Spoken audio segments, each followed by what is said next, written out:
ប្រធានាធិបតីលោកដូណាល់ត្រាំគម្រាមដំឡើងពន្ធសាជាថ្មីលើប្រទេសកម្ពុជានិងថៃប្រសិនបើមិនព្រមត្រឡប់ទៅរកបទឈប់បាញ់ញូវយ៉កប្រធានាធិបតីសហរដ្ឋអាមេរិកលោកដូណាល់ត្រាំបានគម្រាមដំឡើងពន្ធសាជាថ្មីលើថៃនិងកម្ពុជាប្រសិនបើប្រទេសទាំងពីរមិនព្រមបញ្ចប់សង្គ្រាមនៅពេលនេះបើតាមការចេញផ្សាយដោយសារព័ត៌មាន Wall Street Journal នៅថ្ងៃទី13ខែធ្នូឆ្នាំ2025និងបន្តចេញផ្សាយដោយសារព័ត៌មានរបស់រុស្ស៊ី TASS នៅថ្ងៃទី14ខែធ្នូឆ្នាំ2025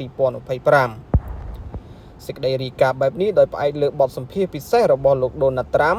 ជាមួយកាសែតអាមេរិក Wall Street Journal កាលពីថ្ងៃសុក្រសប្តាហ៍មុនលោកដូណាល់ត្រាំបានគូបញ្ជាក់ដូច្នោះថាខ្ញុំទើបតែបានគម្រាមដំឡើងពន្ធកាលពីជាង10នាទីមុនដើម្បីឲ្យដោះស្រាយចំនួនដែលផ្ទុះឡើងសារជាថ្មីរវាងកម្ពុជានិងថៃលោកដូណាល់ត្រាំបានបន្ថែមទៀតថាលោកបានប្រាប់មេដឹកនាំនៃប្រទេសទាំងពីរថាប្រសិនបើពួកអ្នកនៅធ្វើសង្គ្រាមនឹងគ្នានោះខ្ញុំមិនត្រឹមតែបញ្ចប់កិច្ចព្រមព្រៀងពាណិជ្ជកម្មដែលយើងមានប៉ុណ្ណោះទេយើងខ្ញុំនឹងដំឡើងពន្ធលើប្រទេសរបស់ពួកគេថែមទៀតគ្មាននរណាម្នាក់ផ្សេងអាចធ្វើបានដូចខ្ញុំនេះទេ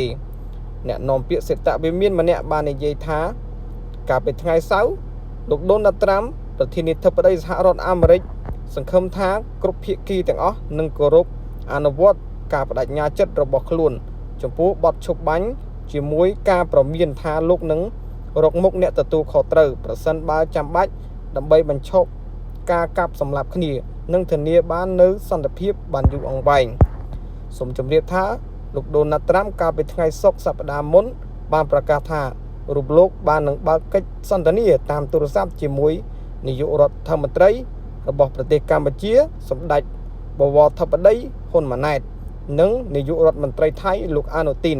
ហើយបានអះអាងថាមេដឹកនាំទាំងពីរបានយល់ព្រមបញ្ឈប់ការប្រយុទ្ធគ្នានាយករដ្ឋមន្ត្រីម៉ាឡេស៊ីលោកអាន់វ៉ាអ៊ីមប្រាហ៊ីមកាលពីថ្ងៃសៅរ៍ក៏បានជំរុញឲ្យកម្ពុជានិងថៃទទួលយកបទឈប់បាញ់មួយនេះចូលជាធរមាននៅម៉ោង10យប់កាលពីថ្ងៃសៅរ៍ផងដែរសម្ដេចធិបតីបានបង្ហាញការស្វាគមន៍អំពាវនាវរបស់លោកអាល់វ៉ាអ៊ីមប្រាហ៊ីមក៏ប៉ុន្តែលោកអានូទីននៅតែបន្តឈ្លានពានកម្ពុជាដោយមិនខ្វល់ឡើយចំពោះការអំពាវនាវឲ្យត្រឡប់ទៅរកបទឈប់បាញ់បញ្ចប់ចំនួនជាមួយកម្ពុជា